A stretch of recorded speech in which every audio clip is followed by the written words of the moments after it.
أعوذ بالله من الشيطان الرجيم. بسم الله الرحمن الرحيم. وما أبرئ نفسي إن النفس لأمارة بالسوء إلا ما رحم ربي إن ربي غفور رحيم. وقال الملك ائتوني به أستخلص لنفسي فلما كلمه قال إنك اليوم لدينا مكين أمين. قال اجعلني على خزائن الأرض إني حفيظ عليم. وكذلك مكنا ليوسف في الأرض يتبوأ منها حيث يشاء نصيب برحمتنا من نشاء ولا نضيع أجر المحسنين. ولأجر الآخرة خير للذين آمنوا وكانوا يتقون. وجاء إخوة يوسف فدخلوا عليه فعرفهم وهم له منكرون. ولما جهزهم بجهازهم قال ائتوني بأخ لكم من أبيكم ألا ترون أني أوفي الكيل وأنا خير المنزلين. فإن لم تأتوني به فلا كيل لكم عندي ولا تقربون. قالوا سنراود عنه أباه وإنا لفاعلون. وقال لفتيانه اجعلوا بضاعتهم في رحالهم لعلهم يعرفونها إذا انقلبوا إلى أهلهم لعلهم يرجعون. فلما رجعوا إلى أبيهم قالوا يا أبانا منع منا الكيل فأرسل معنا أخانا نقتل وإنا له لحافظون. قال هل آمنكم عليه إلا كما أمنتكم على أخيه من قبل فالله خير حافظا وهو أرحم الراحمين. ولما فتحوا متاعهم وجدوا بضاعتهم ردت إليهم قالوا يا أبانا ما نبغي هذه بضاعتنا ردت إلينا ونمير أهلنا ونحفظ وحانا ونزداد كيل بعير ذلك كيل يسير. قال لن أرسله معكم حتى تؤتون موثقا من الله لتأتونني به إلا أن يحاط بكم. فلما آتوا موثقهم قال الله على ما نقول وكيل. وقال يا بني لا تدخلوا من باب واحد وادخلوا من أبواب متفرقة وما أغني عنكم من الله من شيء إن الحكم إلا لله عليه توكلت وعليه فليتوكل المتوكلون. ولما دخلوا من حيث أمرهم أبوهم ما كان يغني عنهم من الله من شيء إلا حاجة في نفس يعقوب قضاها وإنه لذو علم لما علمناه ولكن أكثر الناس لا يعلمون. ولما دخلوا على يوسف آوى إليه أخاه قال إني أنا أخوك فلا تبتئس بما كانوا يعملون. فلما جهزهم بجهازهم جعل السقاية في رحل أخيه ثم أذن مؤذن أيتها العير إنكم لسارقون. قالوا وأقبلوا عليهم ماذا تفقدون. قالوا نفقد صواع الملك ولمن جاء به حمل بعير وأنا به زعيم. قالوا تالله لقد علمتم ما جئنا لنفسد في الأرض وما كنا سارقين. قالوا فما جزاؤه إن كنتم كاذبين. قالوا جزاؤه من وجد في رحله فهو جزاؤه كذلك نجزي الظالمين. فبدأ بأوعيتهم قبل وعاء أخيه ثم استخرجها من وعاء أخيه كذلك كدنا ليوسف ما كان ليأخذ أخاه في دين الملك إلا أن يشاء الله نرفع درجات من نشاء وفوق كل ذي علم عليم. قالوا إن يسرق فقد سرق أخ له من قبل فأسرها يوسف في نفسه ولم يبدها لهم. قال أنتم شر مكانا والله أعلم بما تصفون. قالوا يا أيها العزيز إن له أبا شيخا كبيرا فخذ أحدنا مكانه إنا نراك من المحسنين. قال معاذ الله أن نأخذ إلا من وجدنا متاعنا عنده إنا إذا لظالمون. فلما استيئسوا منه خلصوا نجيا. قال كبيرهم ألم تعلموا أن أباكم قد أخذ عليكم موثقا من الله ومن قبل ما فرطتم في يوسف فلن أبرح الأرض حتى يأذن لي أبي أو يحكم الله لي وهو خير الحاكمين. ارجعوا إلى أبيكم فقولوا يا أبانا إن ابنك سرق وما شهدنا إلا بما علمنا وما كنا للغيب حافظين. واسأل القرية التي كنا فيها والعير التي أقبلنا فيها وإنا لصادقون. قال بل سولت لكم أنفسكم أمرا فصبر جميل عسى الله أن يأتيني بهم جميعا إنه هو العليم الحكيم. وتولى عنهم وقال يا أسفا على يوسف وابيضت عيناه من الحزن فهو كظيم. قالوا تالله تفتأ تذكر يوسف حتى تكون خردا أو تكون من الهالكين. قال إنما أشكو بثي وحزني إلى الله أعلم من الله ما لا تعلمون. يا بني اذهبوا فتحسسوا من يوسف وأخيه ولا تيأسوا من روح الله إنه لا ييأس من روح الله إلا القوم الكافرون. فلما دخلوا عليه قالوا يا أيها العزيز مسنا وأهلنا الضر وجئنا ببضاعة مزجاة فأوف لنا الكيل وتصدق علينا إن الله يجزي المتصدقين. قال هل علمتم ما فعلتم بيوسف وأخيه إذ أنتم جاهلون. قالوا أئنك لأنت يوسف قال أنا يوسف وهذا أخي قد من الله علينا إنه من يتقي ويصبر فإن الله لا يضيع أجر المحسنين. قالوا تالله لقد آثرك الله علينا وإن كنا لخاطئين. قال لا تثريب عليكم اليوم يغفر الله لكم وهو أرحم الراحمين. اذهبوا بقميصي هذا فألقوه على وجه أبي يأت بصيرا وأتوني بأهلكم أجمعين. ولما فصلت العير قال أبوهم إني لأجد ريح يوسف لولا أن تفندون.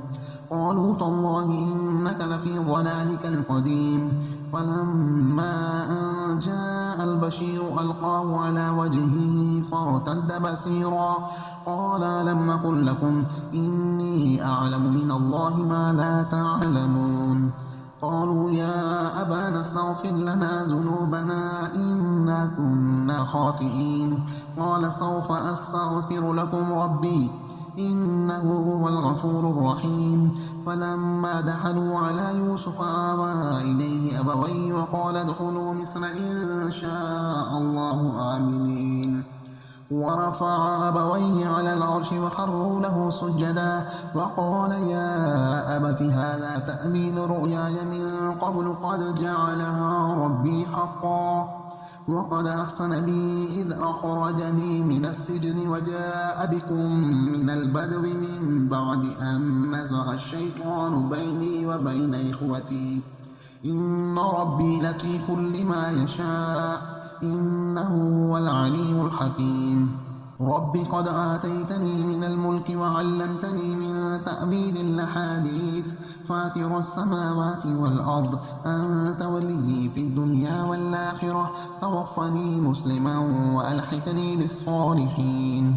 ذلك من أنباء الغيب نوحيه إليك وما كنت لديهم إذا أجمعوا أمرهم وهم يمكرون وما أكثر الناس ولو حرصت بمؤمنين وما تسألهم عليه من أجر إن هو إلا ذكر للعالمين وكأي من آية في السماوات والأرض يمرون عليها وهم عنها معرضون وما يؤمن أكثرهم بالله إلا وهم مشركون أفعملوا أن تأتيهم غاشية من عذاب الله أو تأتيهم الساعة بغتة وهم لا يشعرون قل هذه سبيلي أدعو إلى الله على بصيرة أنا ومن اتبعني وسبحان الله وما أنا من المشركين وما أرسلنا من قبلك إلا رجالا نوحي إليهم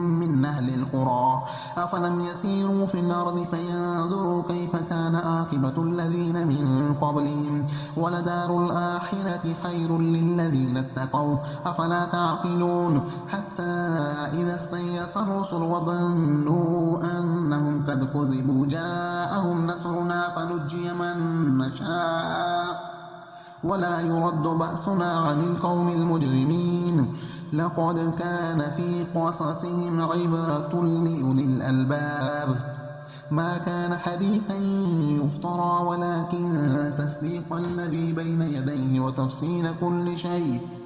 وتفصيل كل شيء وهدى ورحمة لقوم يؤمنون بسم الله الرحمن الرحيم ألف لام ميم را تلك آيات الكتاب والذي أنزل إليك من ربك الحق ولكن أكثر الناس لا يؤمنون الله الذي رفع السماوات بغير عمد ترونها ثم استوى على العرش وسخر الشمس والقمر كل يجري لأجل مسمى يدبر الأمر يفصل الآيات لعلكم بلقاء ربكم توقنون وهو الذي مد الأرض وجعل فيها رواسي وأنهارا ومن كل الثمرات جعل فيها زوجين اثنين يغشي الليل النهار إن في ذلك لآيات لقوم يتفكرون وفي الأرض قطع متجاورات وجنات من أعناب وزرع ونخيل سنوان وغير سنوان يسقى بماء واحد ونفضل بعضها على بعض في الأكل إن في ذلك لآيات لقوم يعقلون وإن تعجب فعجب قولهم أئذا كنا ترابا أئنا لفي خلق جديد أولئك الذين كفروا بربهم وأولئك الأغلال في أعناقهم وأولئك أصحاب النار هم فيها خالدون ويستعجلونك بالسيئة قبل الحسنة وقد خلت من قبلهم المثلات وإن ربك لذو مغفرة للناس على ظلمهم وإن ربك لشديد العقاب ويقول الذين كفروا لولا أنزل عليه آية من ربه إنما أنت منذر ولكل قوم عاد الله يعلم ما تحمل كل أنثى وما تغيض الأرحام وما تزداد وكل شيء عنده بمقدار عالم الغيب والشهادة الكبير المتعال سواء منكم من أسر القول ومن جهر به ومن هو مستخف بالليل وسارب بالنهار له معقبات من بين يديه ومن خلفه يحفظونه من أمر الله إن الله لا يغير ما بقوم حتى يغيروا ما بأنفسهم وإذا أراد الله بقوم سوءا فلا مرد له وما لهم من دونه من وال هو الذي يريكم البرق خوفا وطمعا وينشئ السحاب الثقال ويسبح الرعد بحمده والملائكة من خيفته ويرسل الصواعق فيصيب بها من يشاء وهم يجادلون في الله وهو شديد المحال. له دعوة الحق والذين يدعون من دونه لا يستجيبون لهم بشيء إلا كباسط كفيه إلى الماء ليبلغ فاه وما هو ببالغه وما دعاء الكافرين إلا في ضلال. ولله يسجد من في السماوات والأرض طوعا وكرها وظلالهم بالغدو والآصال. قل من رب السماوات والأرض قل الله. قل فاتخذتم من دونه أولياء لا يملكون لأنفسهم نفعا ولا ضرا. قل هل يستوي الأعمى والبصير أم هل تستوي الظلمات والنور أم جعلوا لله شركاء خلقوا كخلقه فتشابه الخلق عليهم. قل الله خالق كل شيء وهو الواحد القهار. أنزل من السماء ماء فسالت أودية بقدرها فاحتمل السيل زبدا رابيا ومما يوقدون عليه في النار ابتغاء خلية أو متاع زبد مثله كذلك يضرب الله الحق والباطل فأما الزبد فيذهب جفاء وأما ما ينفع الناس فيمكث في الأرض كذلك يضرب الله الأمثال للذين استجابوا لربهم الحسنى والذين لم يستجيبوا له لو أن لهم ما في الأرض جميعا ومثله معه لافتدوا به أولئك لهم سوء الحساب ومأواهم جهنم وبئس المهاد. أفمن يعلم أنما أنزل إليك من ربك الحق كمن هو أعمى إنما يتذكر أولو الألباب الذين يوفون بعهد الله ولا ينقضون الميثاق والذين يصلون ما أمر الله به أن يوصل ويخشون ربهم ويخافون سوء الحساب والذين صبروا ابتغاء وجه ربهم وأقاموا الصلاة وأنفقوا مما رزقناهم سرا وعلانية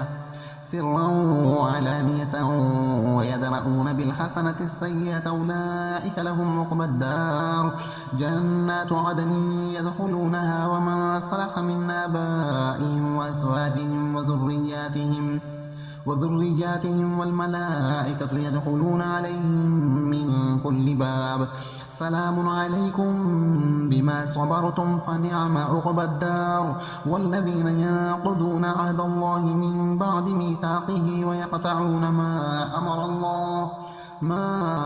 أمر الله به أن يوصل ويفسدون في الأرض أولئك لهم اللعنة ولهم سوء الدار.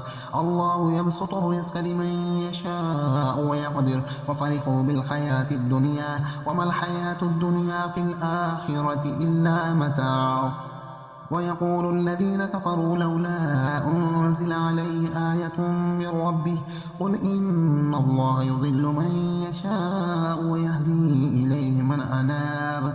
الذين آمنوا وتطمئن قلوبهم بذكر الله ألا بذكر الله تطمئن القلوب.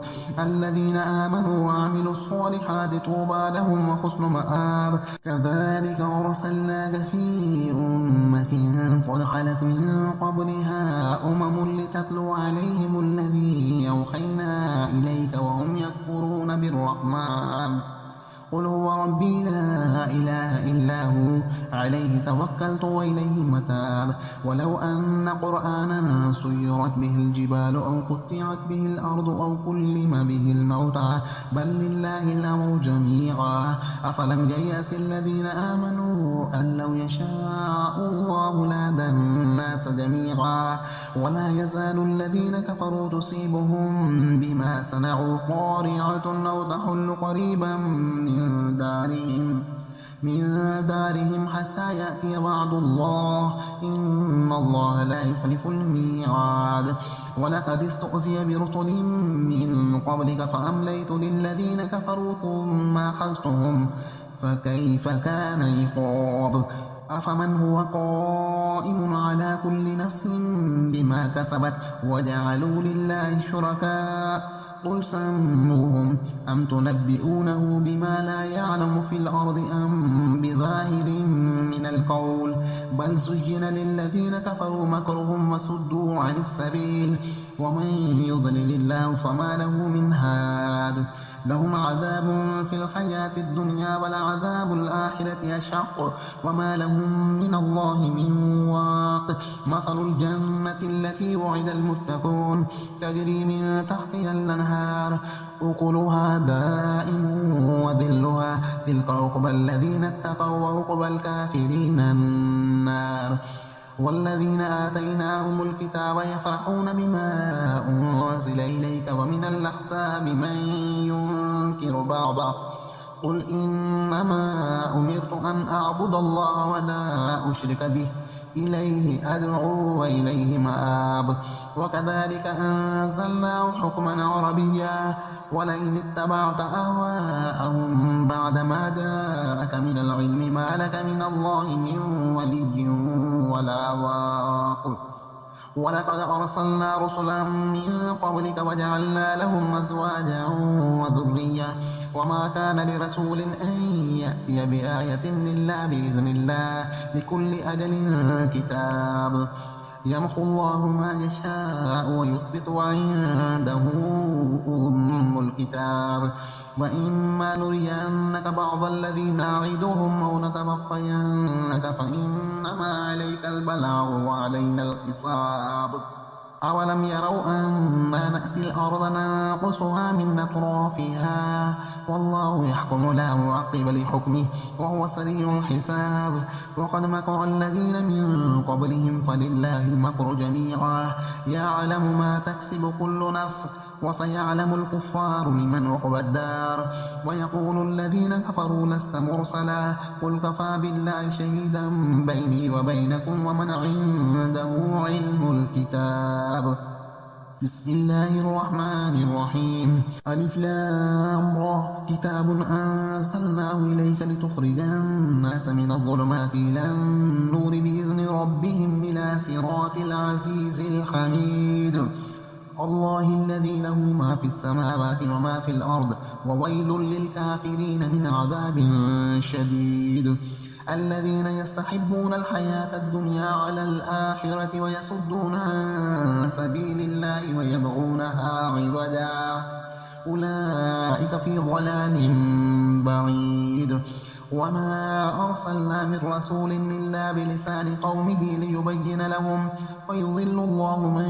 يشاء ويهدي من يشاء وهو العزيز الحكيم ولقد أرسلنا موسى بآياتنا أن أخرج قومك من الظلمات إلى النور وذكرهم بأيام الله إن في ذلك لآيات لكل صبار شكور وإذ قال موسى لقومه اذكروا نعمة الله عليكم إذ أنجاكم من آل فرعون يسومونكم سوء العذاب ويذبحون أبناءكم ويستحيون نساءكم وفي ذلكم بلاء من ربكم عظيم وإذ تأذن ربكم لئن شكرتم لأزيدنكم ولئن كفرتم إن عذابي لشديد وقال موسى إن تكفروا أنتم ومن في الأرض جميعا فإن الله لغني حميد ألم يأتكم نبأ الذين من قبلكم قوم نوح وعاد وثمود والذين من بعدهم لا يعلمهم إلا الله جاءتهم رسلهم بالبينات فردوا أيديهم في أفواههم وقالوا إنا كفرنا بما أرسلتم به وإنا لفي شك مما تدعوننا إليه مريب قالت رسلهم في الله شك فاطر السماوات والأرض يدعوكم ليغفر لكم من ذنوبكم ويؤخركم إلى أجل مسمى قالوا إن أنتم إلا بشر مثلنا تريدون أن تصدونا عما كان يعبد آباؤنا فأتونا بسلطان مبين تريدون أن تصدونا عما كان يعبد آباؤنا فأتونا بسلطان مبين قالت لهم رسلهم إن نحن إلا بشر مثلكم ولكن الله يمن على من يشاء من عباده وما كان لنا أن نأتيكم بسلطان إلا بإذن الله وعلى الله فليتوكل المؤمنون وما لنا ألا نتوكل على الله وقد هدانا سبلنا ولنصبرن على ما آذيتمونا وعلى الله فليتوكل المتوكلون وقال الذين كفروا لرسلهم لنخرجنكم من أرضنا أو لتعودن في ملتنا فأوحى إليهم ربهم لنهلكن الظالمين ولنسكننكم الأرض من بعدهم ذلك لمن خاف مقامي وخاف وعيد واستفتحوا وحاب كل جبار عنيد من ورائه جهنم ويسقى من ماء صديد يتجرعه ولا يكاد يسيغه ويأتيه الموت من كل مكان وما هو بميت ومن ورائه عذاب غليظ مثل الذين كفروا بربهم أعمالهم كرماد اشتدت به الريح في يوم عاصف لا يقدرون مما كسبوا على شيء ذلك هو الضلال البعيد ألم تر أن الله خلق السماوات والأرض بالحق إن يشأ يذهبكم ويأتي بخلق جديد وما ذلك على الله بعزيز وبرزوا لله جميعا فقال الضعفاء للذين استكبروا إنا كنا لكم تبعا فهل أنتم مغنون عنا من عذاب الله من شيء قالوا لو هدانا الله لهديناكم سواء علينا أجزعنا أم صبرنا ما لنا من محيص وقال الشيطان لما قضي الأمر إن الله وعدكم وعد الحق ووعدتكم فأخلفتكم وما كان لي عليكم من سلطان إلا أن دعوتكم فاستجبتم لي فلا تلوموني ولوموا أنفسكم ما أنا بمصرخكم وما أنتم بمصرخي إني كفرت بما أشركتمون من قبل إن الظالمين لهم عذاب أليم وأدخل الذين آمنوا وعملوا الصالحات جنات تجري من تحتها الأنهار خالدين فيها بإذن ربهم تحيتهم فيها سلام ألم تر كيف ضرب الله مثلا كلمة طيبة كشجرة طيبة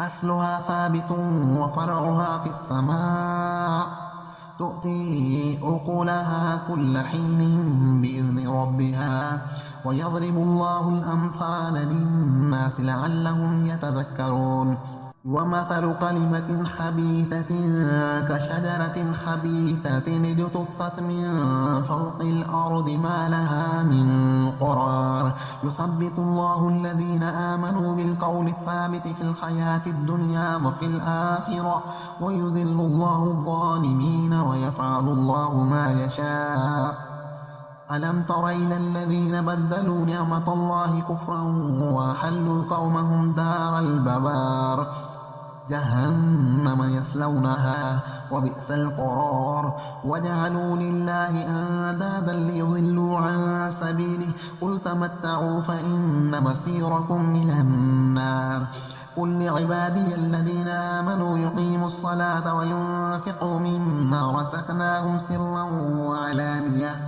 سرا وعلانية من قبل أن يأتي يوم لا بيع فيه ولا خلال الله الذي خلق السماوات والأرض وأنزل من السماء ماء فأخرج به من الثمرات فأخرج به من الثمرات رزقا لكم وسخر لكم الفلك لتجري في البحر بأمره وسخر لكم الأنهار وسخر لكم الشمس والقمر دائبين وسخر لكم الليل والنهار وآتاكم من كل ما سألتموه وإن تعدوا نعمة الله لا تحصوها إن الإنسان لظلوم كفار.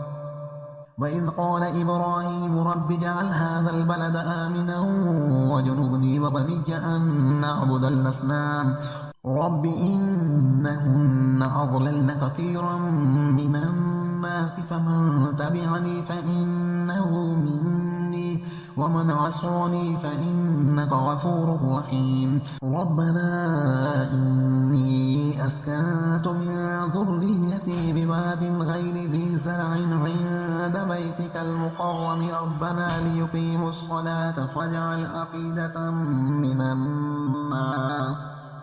من الناس تهوي إليهم وارزقهم من الثمرات لعلهم يشكرون.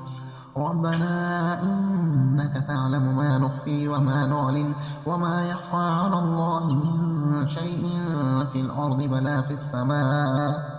الحمد لله الذي وهب لي على الكبر إسماعيل وإسحاق إن ربي لسميع الدعاء.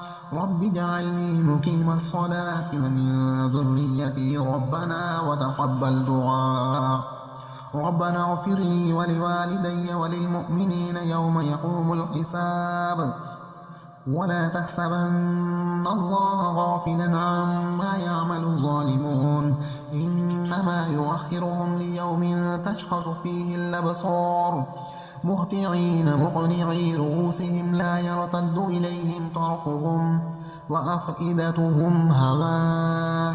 وأنذر الناس يوم يأتيهم العذاب فيقول الذين ظلموا ربنا أخرنا إلى أجل قريب نجب دعوتك ونتبع الرسل أولم تكونوا أقسمتم من قبل ما لكم من زوال وسكنتم في مساكن الذين ظلموا أنفسهم وتبين لكم كيف فعلنا بهم وضربنا لكم الأمثال وقد مكروا مكرهم وعند الله مكرهم وإن كان مكرهم لتزول منه الجبال فلا تحسبن الله مخلف وعده رسله إن الله عزيز ذو انتقام. يوم تبدل الأرض غير الأرض والسماوات وبرزوا لله الواحد القهار. وترى المجرمين يومئذ مقرنين في الأصفاد سرابيلهم من قطران وتغشى وجوههم النار ليجزي الله كل نفس ما كسبت إن الله سريع الحساب. هذا بلاغ للناس ولينذروا به وليعلموا أنما هو إله واحد وليذكر أولو الألباب.